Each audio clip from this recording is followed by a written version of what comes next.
Very good. So let's get ready to bring them on. As you all know here at What's Up Cuz, we talk about all sorts of different sports. That's one of the things about our show. We're going to talk about the major sports, but we try to bring all the opportunities that are available for people in our community.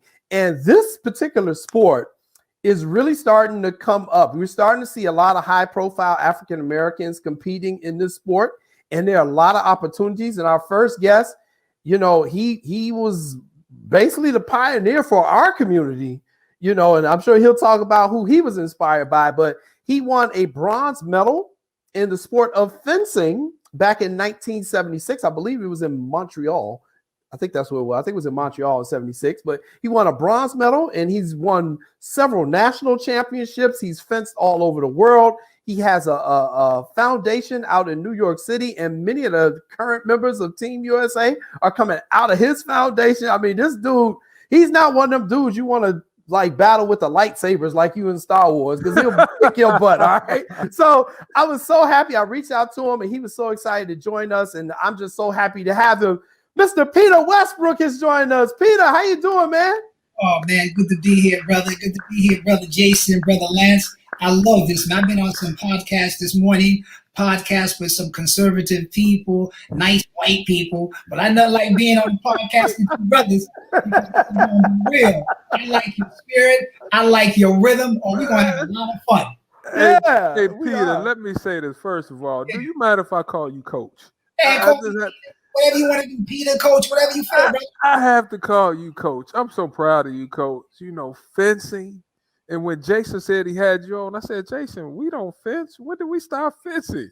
Then I looked at everything you did. I'm so proud of you. I just wanted to tell you thank you. And I'm happy to have you on, Coach. So I appreciate it. And we do bring energy on this show. See, when you came on, I was like this. Bring Coach out. Bring Coach out. Let's go get it. Oh, and it's funny because I got the same energies you guys got. I meet too many people that got energy like me and you, Jason and Lance, so we're going to have some fun tonight. That's right. That's right. That's right. So let's get into this. Let's ask you some stuff. Let's just get right into this, Peter. Fencing. I started knowing it really in the Olympics. Maybe I definitely watched in 2016.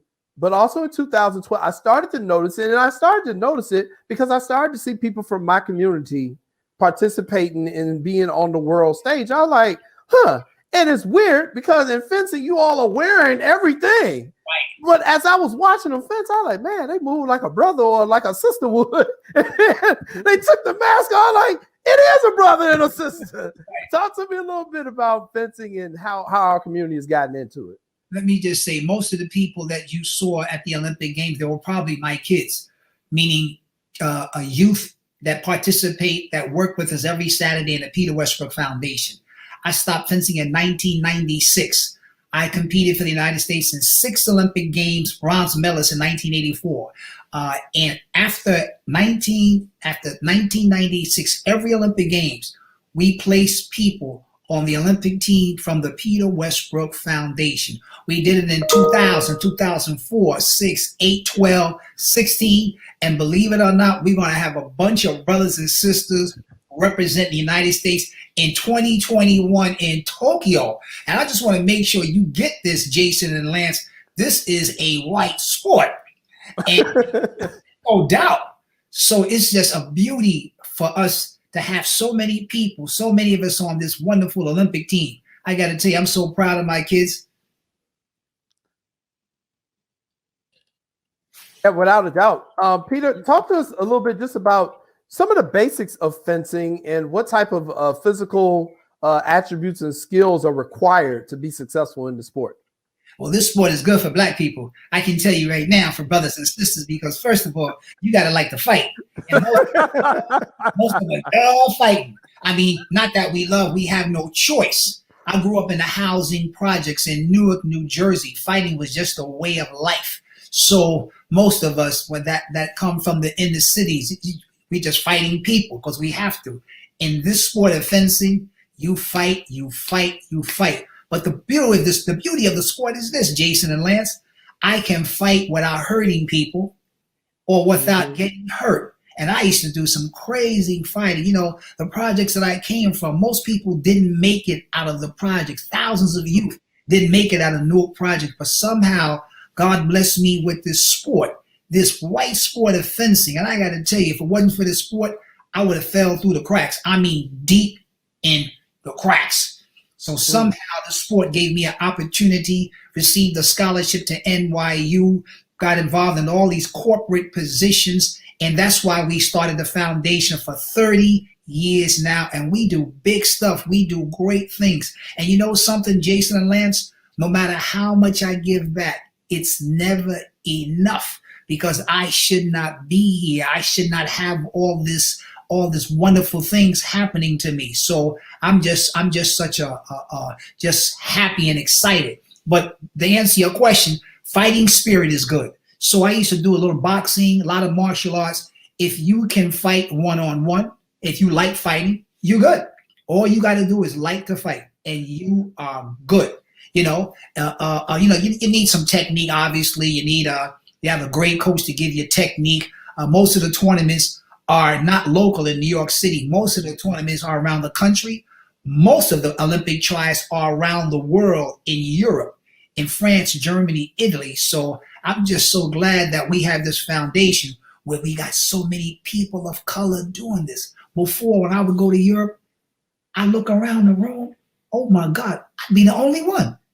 The only one. Now when I go, I see Black people from around the world now. But when I first went, no, it was just us. You have brothers now on the French team. You have brothers now on different teams. Before, they would not allow Black people on the French team or the Russian team or the Hungarian team. That is a no-no. Now the doors are open. Maybe because they saw me. Maybe because they see all of our kids. I'm not joking how great they are. Now they're like this.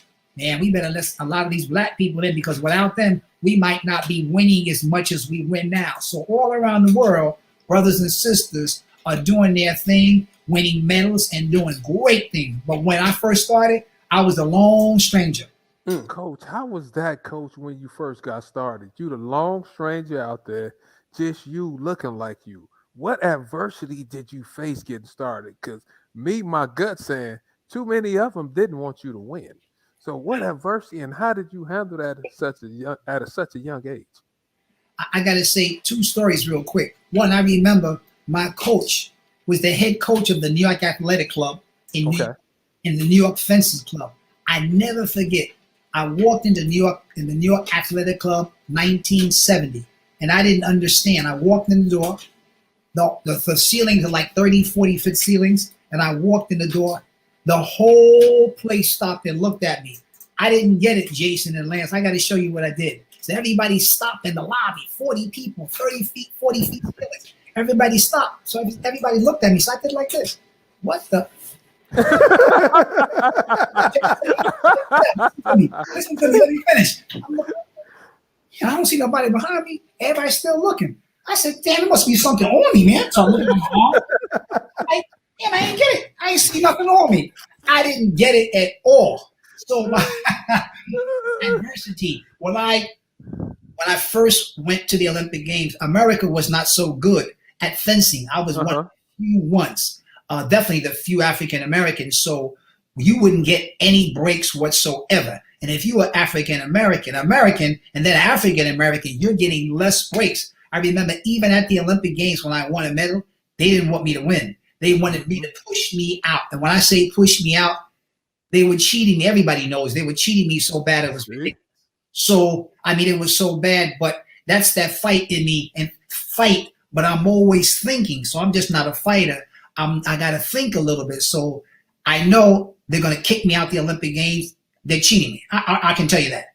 So I got 2 decisions to make. I'm going to stop the Olympic Games, which I did. And they said, Peter, we're kicking you out the Olympic Games. We're going to give you a black card. That means we're kicking you out. So in my mind, I said this: decision making, project thinking, quick decision, black man thinking, quick decision. If I just continue, I'm kicked out of the Olympic Games, no question. But if I protest and say I'm not fencing, have everybody to come over and look, call the border, everybody to come over, look, maybe I might have a chance. So I took a chance. Everybody came over. Everybody from the country, the board of directors, they all came and watched. And then the guy that was cheating me, the referee, he had to stop. It was too much pressure too much pressure, and then I was able to proceed and win that medal in the Olympic Games. But if it wasn't for that spirit that I received from the housing projects, it wasn't for that spirit that I have as an African American, I would have been swept under that rug, brother. So you literally protested? Brother, if I didn't protest, I was going to get kicked out of the Olympic Games, brother. They were going to cheat me. There's nothing you could do. You know, and check this out, Jason and Lance, today, when I had a chance to fence two different time eras. One, now when you fence, everything is electrified. So when you hit the person, the light goes on and there's a buzzing sound. You still can get cheated, but it helps tremendously. You hit the person, the light and a buzzing sound. When I fenced, there was no lights and there's no buzzing sound. So I'm fencing a Hungarian with 4 Hungarian judges. I'm fencing an Italian with 4 Italian judges, brother. You understand what I'm saying? Right. One time, I cut the person in half. The guy fell over. Judges looked at me. Nope, we didn't see nothing. So, so you just gotta have. God has blessed me with good skills. So you just gotta be able to do it over and over and break them down where they feel so silly, where they feel like a jackass. That's the only thing you can do. But you gotta have mad skills. You have to get extra touches, and then you just break down their hatred, break down their cheating, just break them down. But I couldn't do it all the time. I can only do it sometimes when I'm really on and I'm able to make extra touches. When I was just pretty good and not able to get those extra touches, they sweep me under that rug. So now, how many styles of fencing is it? You only have 3. You only have 3 styles of fencing. You have epee, saber, and foil. Only 3. 2 events are scored with a point. The epee and foil is scored with a point only. My weapon is like Zorro, where you got to cut a brother. You got to cut him. So you know me from the projects. I got to see. I got to cut some people. So is it true? This is another reason why I really like you. Is it true when you first got started, your mother actually paid you $5 a week? Yeah, not a week, not a week, just like 2 or 3 times. I got a black man for a father and a Japanese lady for a mother, and then my mother and father broke up when I was like 3 years old. He was terrible, always beating on her, just doing crazy things, just beating. I said, I can't wait to get big. I just can't wait to get big. So anyway, she said, Peter, why don't you try the sport of fencing? I don't want to try the fencing. I'm catching hell with a Japanese mother in the projects. You understand? Got a match in 1950. I'm catching hell. So he said, well, my family used to do it. We traced the family, we have a lot of samurais in the family. So that doesn't do me any good. I mean, so what? What do I care about that? I'm going to catch hell. People are going to make fun of me. So I said, no, I'm not doing this. And she said, I'll give you $5. She gave me $5 to try the sport. Now you got to remember, 1966, 1965, $5 like $25 to a kid today. Right. Yo, say too much I do for $25 now. I mean, in those days. So I went to this club, high school. I went to Essex Catholic High School, this all-male parochial school, Italian school. And when I went there, amazing. People started doting over me. People started saying, wow, you're good. People start making me feel so good. After one day, people in the projects where I come from, people that make you feel good unless you did some crazy trifling stuff. Regular stuff. Ain't nobody making you feel good. That's the territory. You got to fight or do something a little crazy to get a little accolades from the projects. So I went there. People started doting over me, telling me I was really good.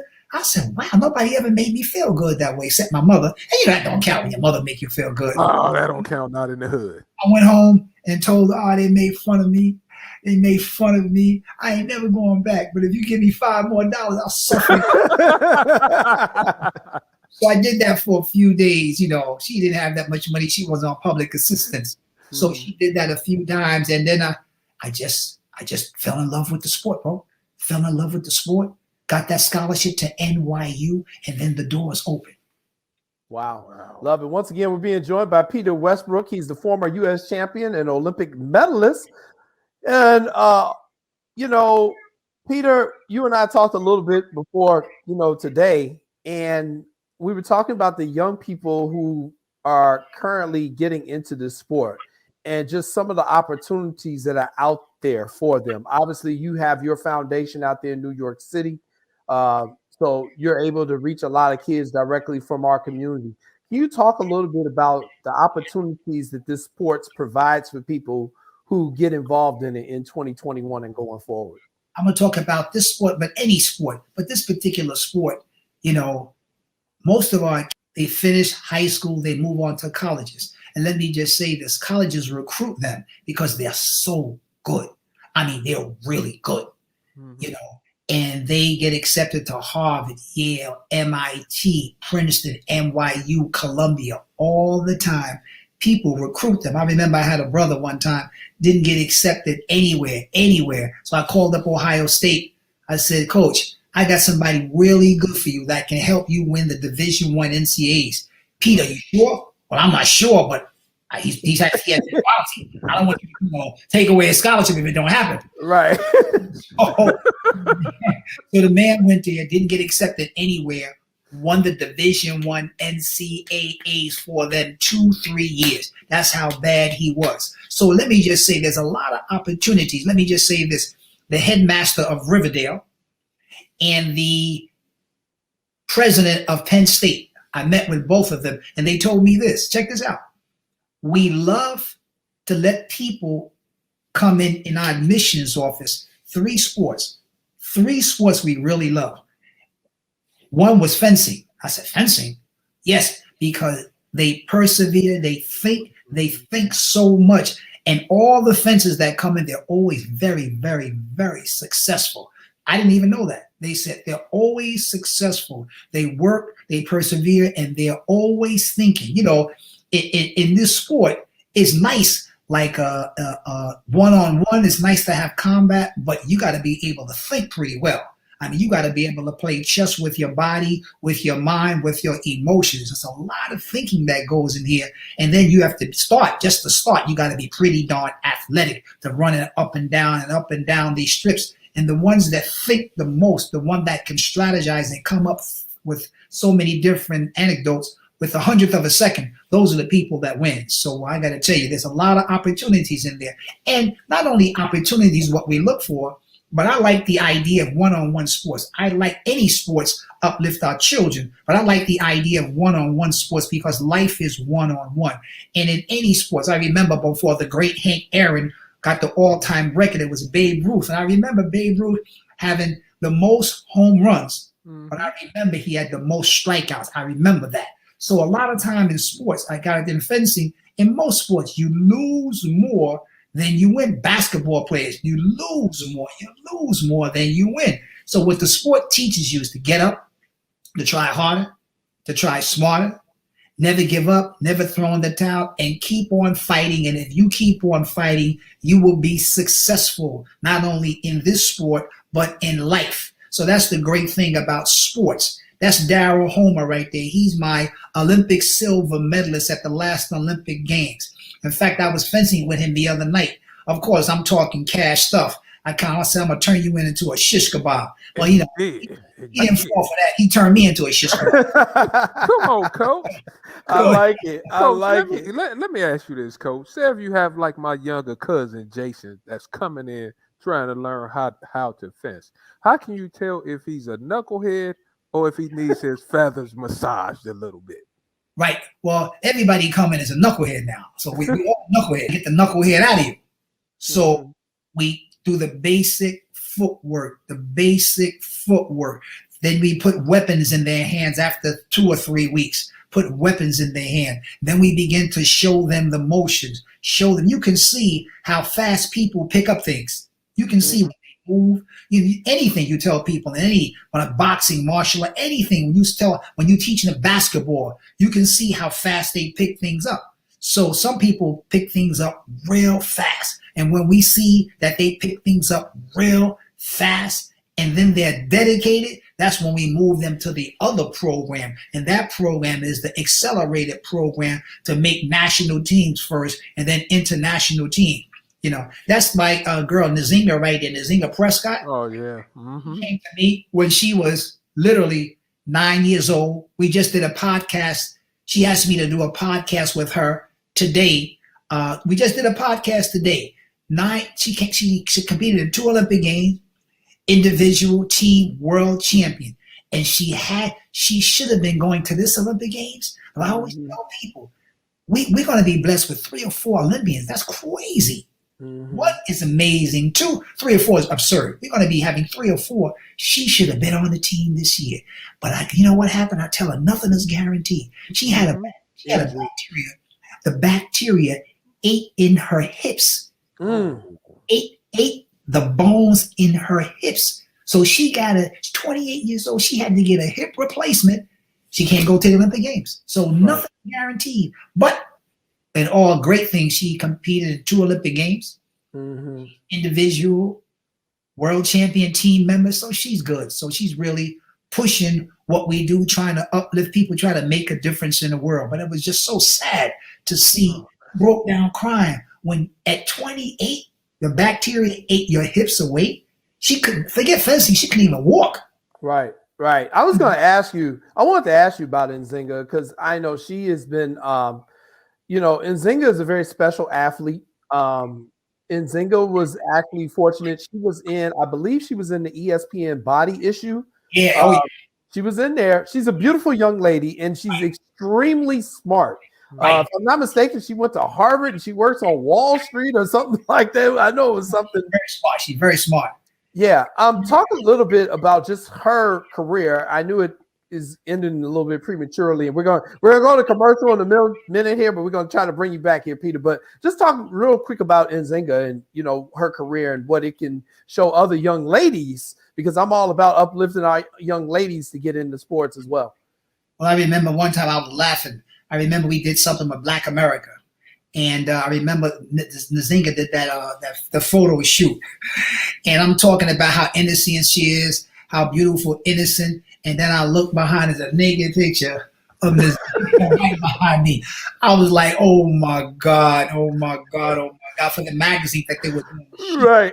But for women, there's a lot of opportunity for women. There's a lot of opportunity for sisters. Again, I tell the sisters, we come from a background where we don't have as much. We were not given a lot. We had to suffer. We had to struggle. Mm-hmm. So that spirit that we have from struggling with discrimination, people looking at you when you go into the store, that fighting spirit that we have, that sisters have, they can use that spirit to get in fencing. And I guarantee you will excel. You will excel in any sport, but in particular in fencing, you will excel because it's a fighting sport, and not just the brothers, the sisters, because of lack of opportunity, because of racism, because so many things, they got a lot of fighting spirit in them, and you know that. That's right. That's right. All right, we're going to take a commercial break. Peter, can you stay with me a little bit longer? Is that okay? Yeah, sure, brother. All right, we're going to take a quick commercial break, and we're going to bring back Peter right after this break. And then after Peter, we got Attorney Davis. He's going to be standing by. So we got a great show still coming. You're watching What's Up, Cuz. We'll be right back. Bringing Coach back. I got you, Coach. My coach.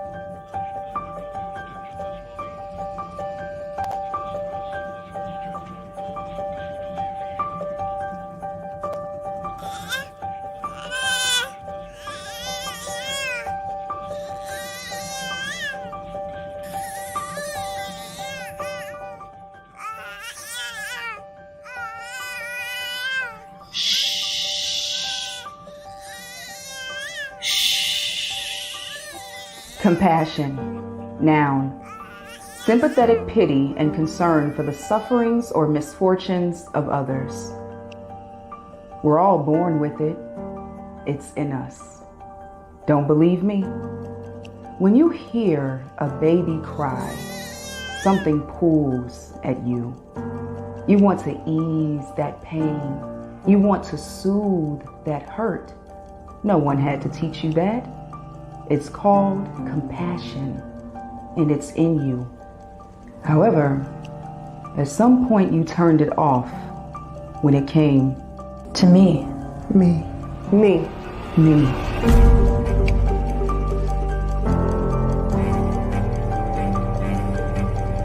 The cries of my soul have gone unheard, but today, you will hear me. My heart has wailed a melody loud enough to shatter your ears, and you ignored me. But this week, you will hear me. This body has beat the drums of anguish, only to be silenced. But this month, you will hear me. This year, This decade, This century, I will be heard, and you will be the one to hear me. and when I am finally heard, Show compassion. show compassion. show compassion. Remember, it's in you.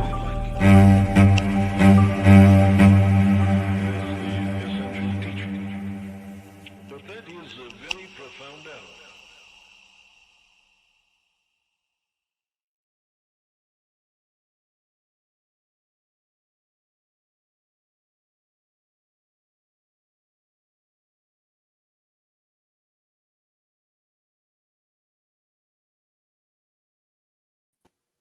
Welcome back, everybody, to What's Up, Cuz. And we got a few more minutes. Coach Peter Westbrook, he is joining us, and we asked him to stay with us a little bit longer. Attorney Davis is going to come on right after this. But we got a couple more questions for you, Peter. And, this is just the first of many times we hope to have conversations with you. And I definitely want to speak with Brother Daryl and Sister Nzinga and just so many other people who've come out of your foundation. But Lance has got a question for you.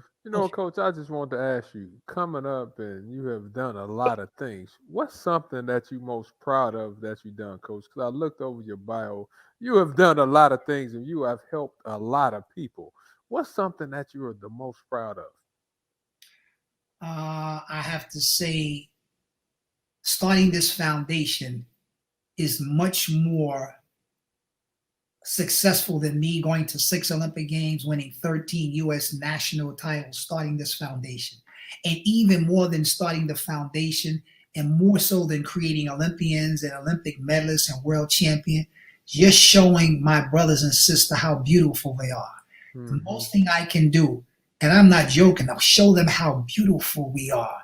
I gotta tell you, we struggle so much. We're such a spiritual person. I don't know. I go around the world. I've never seen people like us, so spiritual with so much love.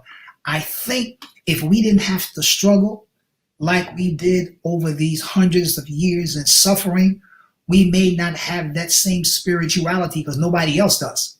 But because we suffered so much, the beauty in what we have, such a spiritual depth that we have, love for one another, love for life, love even when we have nothing. We have so much love, and love is when you have love, you have everything, more than money, more than titles. So I think showing our children how beautiful they are, how powerful they are, and how no matter what obstacle stand in your way, because we are that special people, because we have that light, because we're so spiritual, we can do anything and achieve great things more than you can even imagine. So I'd have to say, telling all the children that is one of the special things that we do at the Peter Westbrook Foundation. Hey, Coach, now I played basketball growing up, and my father was like, you see, you got me. I'm sitting here fired up. I want to go play right now, Coach. I want to go play right now. See, if you talk to me like that, like, let's go get him. Let's go get him. Let's go get him, Coach. Let's go get him. Let's go get him. So let me ask you this, Peter. So obviously you're doing all this great work. The foundation, which is based out of New York City. And of course, we're based out of Chicago. We're Chicago City. We want some of this stuff out here. So, I mean, I think what you're doing is great, but you can't hog it all for New York, man. We need a foundation here in Chicago. Do you all have any plans of expanding the foundation and the great works that you all do into other parts of the country, especially in other inner cities, whether it's DC, Detroit, Chicago, Atlanta, wherever?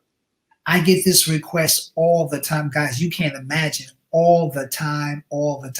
But my main goal right now is build New York City. We have an endowment. We're building it to a big endowment. Once I have the endowment where I want it, all we have to do is use the interest from the endowment to run the whole program. But until that, if I go to different places, then this place would suffer. So once I continue to build my endowment and we're on our way.